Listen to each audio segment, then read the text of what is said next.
Hey there and welcome. Today we're going to be talking about the Functional Trainer Single Arm Seated Row, and we're going to be taking a pronated grip with this variation of the exercise.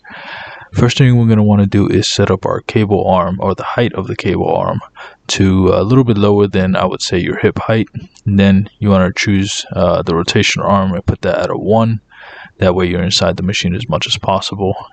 And then you want to make sure that you choose the appropriate weight, start off light, and make sure you can do 20 repetitions comfortably before you start to increase the weight every other week or so. Once you do that, make sure that you're sitting far enough back to where when you're extending your arm, you can come to a full extension without the weights hitting. And with your chest nice and high, make sure that you're coming all the way up and all the way down in a slow and controlled fashion with your core tight. But before we continue with more tips, here's a word from today's video sponsor. I'm today's video sponsor, and if you'd like help losing fat or gaining muscle, there are a few ways I can help you down below. Either set up a free consultation with us, purchase through one of our free affiliate links, or purchase one of our instant access affordable training programs. Can't wait to be of service to you. Now let's get back to the rest of the video. That brings me up to my next point, which is going to be scapular protraction and retraction. So basically what we want to do is make sure that we're fully extending that back muscle and then fully contracting the back muscle. So in other words, what you can think about doing is actually allowing your shoulder to get pulled forward as the weight is going away from you. And then what you want to think about doing is pulling the shoulder back when you're coming back and contracting your actual back.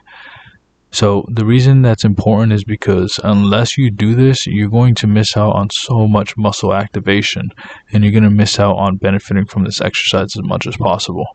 So just make sure that when you do it, allow your shoulder to actually protract, which means like basically, I guess we can call it slouch over. Allow that to take place when it comes to the actual back muscles, not like your lower back or anything like that.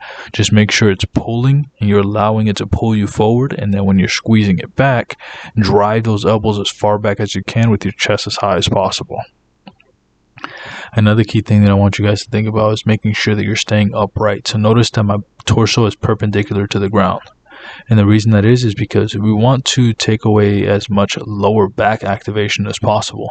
So if I were to lean forward and then lean back and then lean forward and lean back, then obviously I'm also changing the angle of the exercise and where it's focusing the most on. And then when it comes to this pronated hand grip, we want to make sure that our elbows are coming out to the sides a little bit.